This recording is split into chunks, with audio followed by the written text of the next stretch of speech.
Маюш, я, конечно, все понимаю, вот просто все понимаю. То, что если мама разбирает гардероб, то ты обязательно ей помощница, да, зайчик мой сладкий? Но вопросик, каким хреном тут оказалась уличная обувь?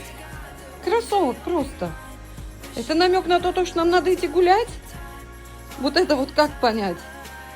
Тебе хоть чуть-чуть стыдно, зайчик?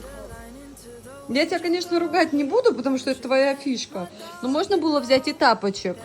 Да, можно было взять тапочек, но не грязный кроссовок. Теперь мне все стирать. Жопа с ручкой, любимая.